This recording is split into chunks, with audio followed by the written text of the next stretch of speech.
Hello বন্ধুরা, আমার channel ও পেজে তোমাদের সকলকে স্বাগত জানাই।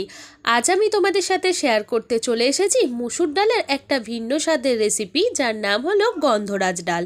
চলো দেখে নিই তাহলে এই রেসিপিটা আমি কিভাবে বানিয়েছি।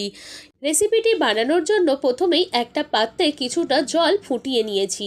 ওই ফুটন্ত গরম জলের মধ্যেই ভালো করে ধুয়ে রাখা মুসুর ডাল দিয়ে মুসুর ডালটা সেদ্ধ হয়ে আসা পর্যন্ত আমাদেরকে অপেক্ষা করতে হবে। মুসুর ডালটা যতক্ষণ সেদ্ধ হবে ততক্ষণে ডালের মধ্যে এই রকম জমে ওঠা ফেনাগুলো ফেলে দিতে হবে।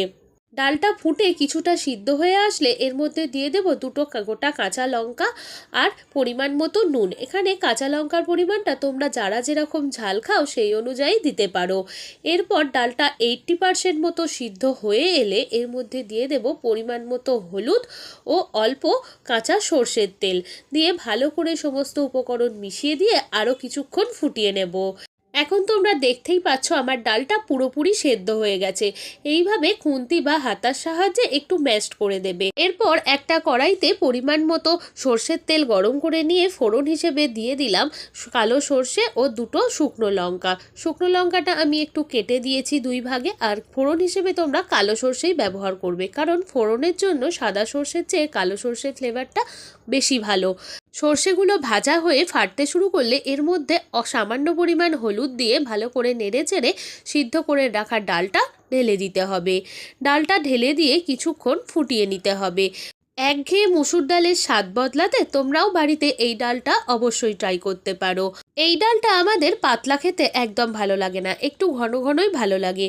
তোমরা দেখতেই পাচ্ছ ডালটা অনেকটাই ঘন হয়ে এসেছে।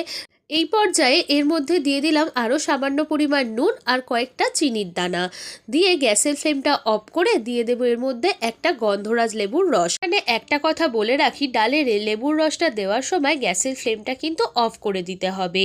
এরপর এর মধ্যে একটা গন্ধরাজ লেবুর সবুজ অংশটা হালকা করে গ্রেট করে নিয়ে দিয়ে দিতে হবে।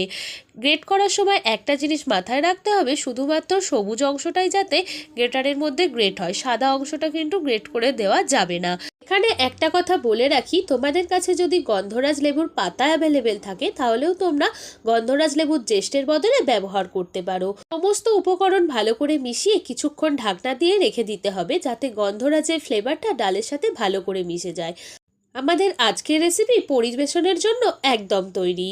তোমাদের রেসিপিটি কেমন লাগলো কমেন্টে জানাতে ভুলো না। এখন টাটা, দেখা হচ্ছে পরের কোনো ভিডিওতে।